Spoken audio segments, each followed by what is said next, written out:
शादी के 4 साल बाद दीपा माँ बनने जा रही थी। उसकी खुशी सातवें आसमान पर थी, मगर उसका पति राकेश कुछ ज़्यादा खुश नहीं था। दीपा अकेले ही डॉक्टर के पास जाती, अपने खाने पीने का ध्यान रखती और अगर कभी राकेश को कुछ कहती तो काम में बिजी होने का रोना रोकर वो अपनी जिम्मेदारियों से पल्ला झाड़ लेता। दीपा बड़ी बेसब्री से दिन गिन रही थी।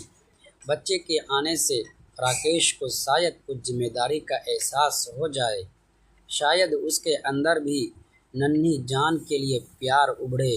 इसी उम्मीद से वो सब कुछ अपने कंधों पर संभालने बैठी थी।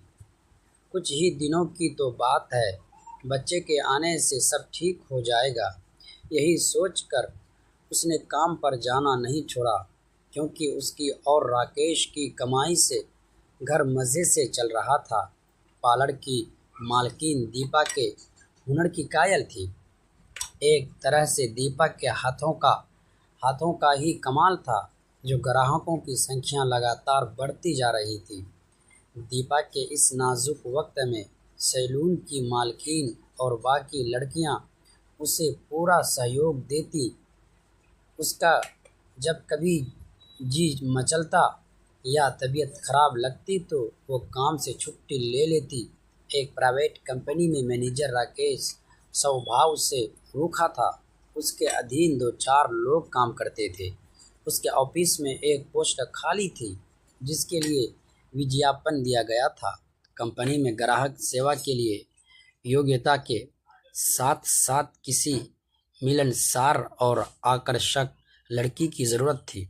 एक दिन तीखे नैनो नक्श वाली नीता नौकरी के आवेदन के लिए आई। उसकी मधुर आवाज़ और खूबसूरती से प्रभावित होकर और कुछ उसके पिछले अनुभव के आधार पर उसका चयन कर लिया गया। राकेश के अधीन होने के कारण उसे काम सिखाने की पूरी जिम्मेदारी राकेश पर थी।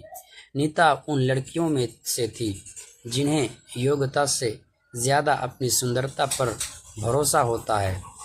अब तक के अपने अनुभव से वो जान चुकी थी कि किस तरह अपनी सुंदरता के दम पर आसानी से सब कुछ हासिल किया जा सकता है। दोस्तों, अगली किस्त देखने के लिए प्लीज़ मेरे चैनल को सब्सक्राइब ज़रूर कीजिएगा।